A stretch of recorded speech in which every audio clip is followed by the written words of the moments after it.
Good morning. It's been a little while. I want to do a little something different today because I get a lot of conversations started, thrown in my direction, whatever you want to call it, in regards to, why I do certain videos, how did I come up with certain things. So, I try to approach a subject based on these conversations. So, you know, for this conversation, because I've had a lot of it recently, has a lot to do with culture and how your environment can do a lot for you or take a lot from you. So I've been said that success is not a product of one; it's a product of many. When I say that, I mean strictly. I didn't do this by myself. I had a million people, experiences, things that came in my path, opportunities that I took, failed at, listened to, got chastised for, didn't understand, got called, whatever. There's a million things. But also there's a lot of people involved with that. It wasn't just me, from my wife to my coworkers to other agents in the industry outside of my company, to my friends, to my family, to people I just met that called me or saw me or met me somewhere. I mean, it's literally not just one person. I can attribute something learned from somebody 10 years ago.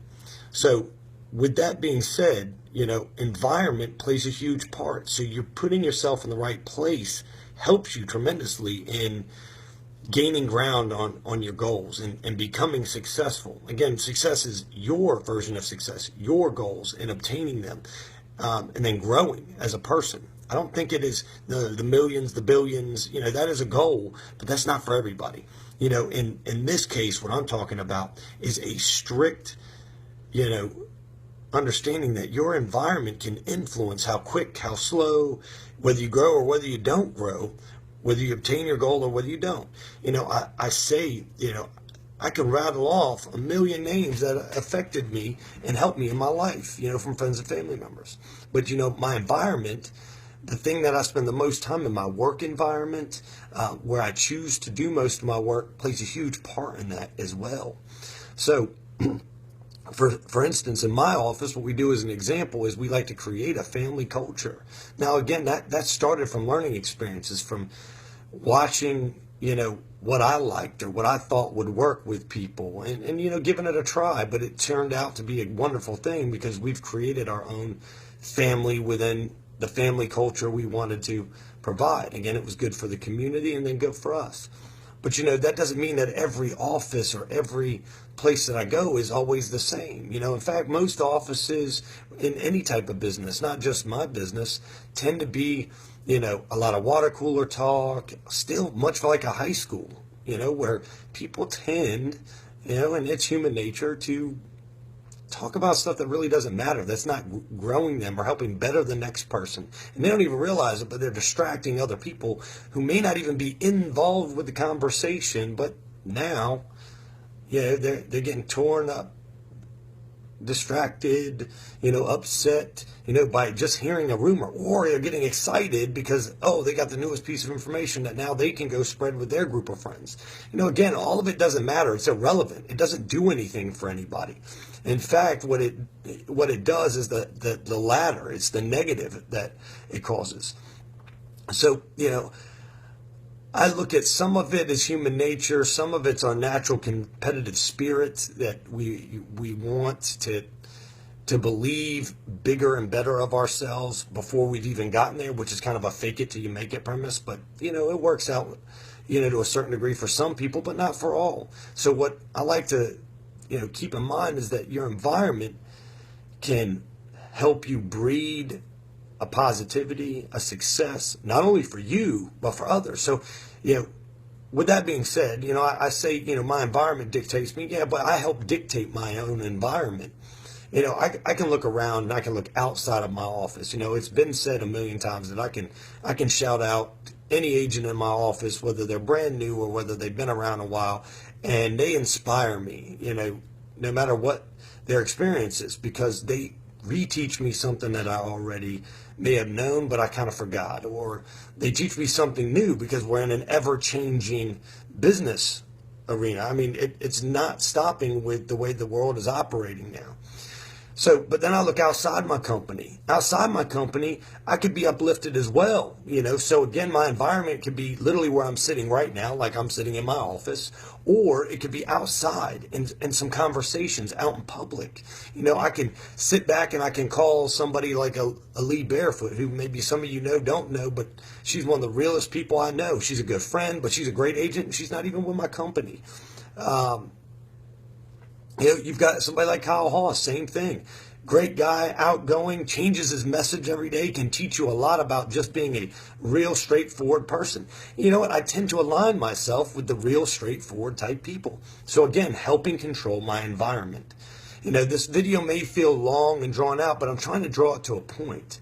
I want you all to get the understanding that you have a 50% stake in your environment. You can choose to listen to, be where you are, be involved with whatever garbage or nonsense is being spouted about and turned around and shared, kind of like the telephone game we all learned.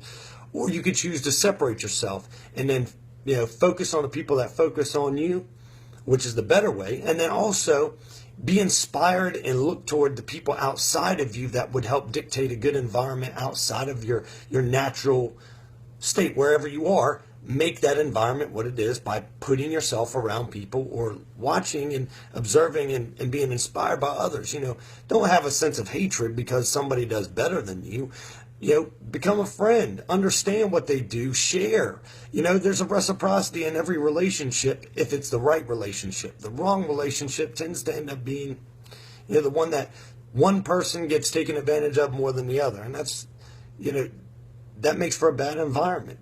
So again, look towards other people. You know, I'm going to tag a bunch of people to this video that are inspiring to me, you know, that inspire me daily, you know, in my business. You know, again, so it's going to be real estate oriented, but I want to show and prove a point that it is your environment that can help you or hurt you. But you're half of the problem because you can decide, I'm going to get up, be around people that, you know, have a similar alignment with me, similar value system, and I'm going to focus on learning and reciprocity, teaching back. You know, always be the student. See, I can't even get this right. Or, you know, always remember that you're also a teacher. So be both. Never be one more than the other because you can learn something from everybody. But be in control of your environment. Understand that 50% of it is you. And the other 50% of it is the people that you surround yourself with. So again, back in that 50, you chose those people. So again, this might feel long, it might feel drawn out, but hopefully you get a point that it's okay to separate yourself from people that you don't align with. It doesn't mean that you hate them. It doesn't mean that you don't like them. It just means that you don't see things the same way and you're not really going to be helpful to each other. And really our goal should be not just to help others, but help the people that surround us. You know, we live where anybody can do anything. Nobody should be taking away from somebody else. That we live in a world where there's so many possibilities now, much more than when we were younger. You just got to look. You got to figure it out.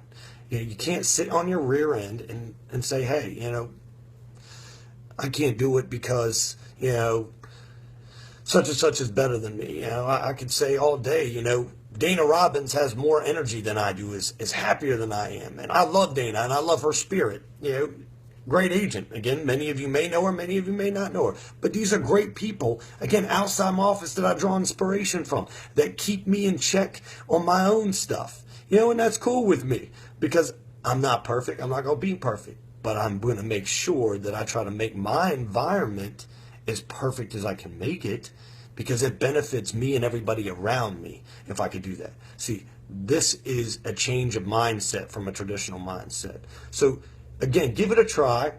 Start looking at your environment. And again, if you can't change your environment with your 50% and there's just too many other factors that come, literally change your environment.